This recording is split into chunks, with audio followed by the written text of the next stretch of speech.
অনুপম peer বিচ্ছেদের কিছুদিন পরেই আমরা ডেট করেছি। খোলসা করলেন হবু বাবা পরমব্রত। আর কি কাজ করবেন তিনি গায়ক অনুপমের সাথে? Hi everyone, welcome back to my channel Anjana Banerjee blogs. বন্ধুরা, তোমাদের সকলকেই আমার এই ছোট্ট ইউটিউব চ্যানেলে স্বাগত জানাই। টলিপাড়ায় একসময় ত্রিকোণ প্রেমের আবহ তৈরি করেছিল এই তিনটে নাম, যদিও বাস্তবে ব্যাপারটা মোটেও তা ছিল না। পিয়া আর অনুপম দুজনেই নতুন করে ঘর বেঁধেছেন, খুশি রয়েছেন জীবন সঙ্গীর সঙ্গে। বর্তমানে কেমন সম্পর্ক অনুপম আর পরমব্রতর?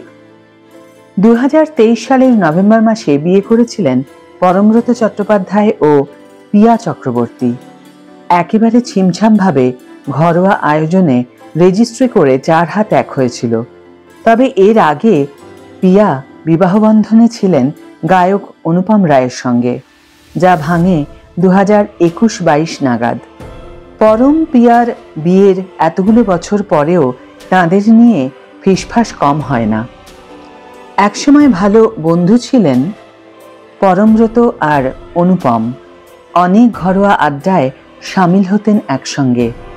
এখন কেমন সম্পর্ক? কাজ করবে না আর কখনো একসঙ্গে?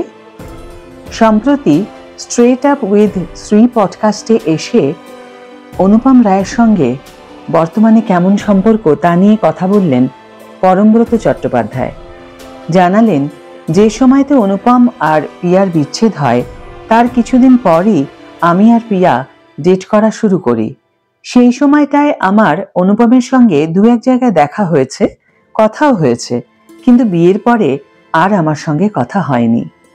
এমন কোনো পরিস্থিতিও তৈরি হয়নি যেখানে কথা বলবো বা কথা বলা এড়ানো যায় না। অনুপম যেমন অভিনেতা, তেমনই একজন সফল পরিচালক প্রযোজক। ভবিষ্যতে সুযোগ এলে অনুপমের সঙ্গে কি কাজ করবেন? পিয়ার বর জানালেন, একদম। বলেও ছিলাম একজনকে, আমি নাম নেব না। একজন আমাকে জানতে চেয়েছিল আমি কাজ করলে অনুপমকে নিলে সমস্যা আছে কিনা। আমি জানিয়েছিলাম একদমই না। তাকে আমার জবাব ছিল, আমি যদি ভবিষ্যতে কোনো প্রজেক্টের জন্য মনে করি অনুপম রায়ের গান আমার দরকার, ওকে আমার প্রয়োজন, তখন আমিও ওর সঙ্গে যোগাযোগ করব। খুব শীঘ্রই 2 থেকে 3 হতে চলেছেন পরমব্রত ও পিয়া, সন্তান সম্ভবা অভিনেতা পত্নী। সব ঠিক থাকলে জুনেই আসবে খুদে। ভ্যালেন্টাইন্স ডের দিন সুখবর ভাগ করে নিয়েছিলেন তারা সোশ্যাল মিডিয়াতে। যদিও মোটেও দুজনের সংসার নয় পিয়া আর পরমব্রতর।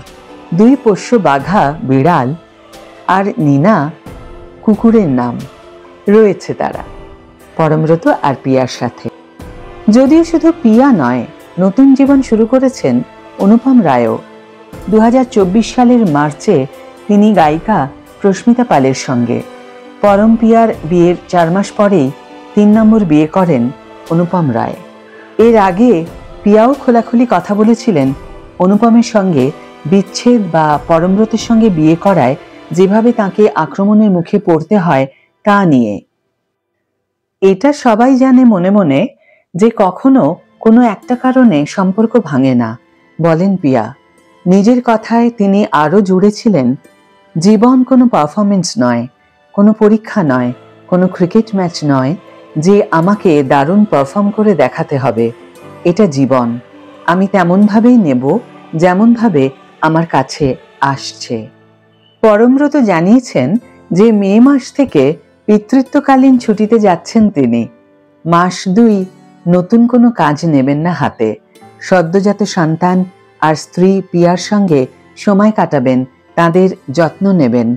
পডকাস্টে পরমব্রতকে বলতে শোনা গেল, আসলে এটা তো শুধু ওর দায়িত্ব নয়, আমারও দায়িত্ব।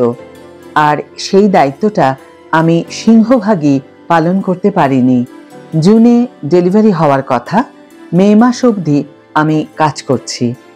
1-1.5 মাস অবধি আমাকেও তো দায়িত্ব পালন করতে হবে। সন্তান তো দুজনের। প্রেগন্যান্সিতে যে যে জিনিসের মধ্যে দিয়ে নারী শরীর যায়, আমি তো একজন পুরুষ হয়ে সেটা বুঝতেই পারবো না। অন্তত এমপ্যাথাইজ যদি করতে না পারি, সিম্প্যাথাইজ তো করতেই পারি। একটু সঙ্গে তো থাকতেই পারি। পরমব্রতের এই সিদ্ধান্ত আমার খারাপ লাগেনি। আজকাল মাতৃত্বকালীন ছুটি সঙ্গে সঙ্গে পিতৃত্বকালীন ছুটিও হবু পিতারা চাইছেন, দেখে ভালোই লাগলো। আজকের ভিডিও এখানেই শেষ করছি বন্ধুরা।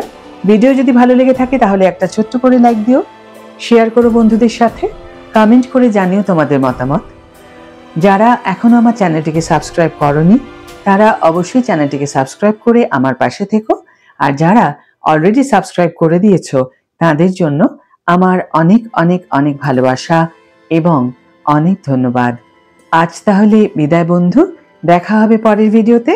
ভালো থেকো, সুস্থ থেকো, সঙ্গে থেকো।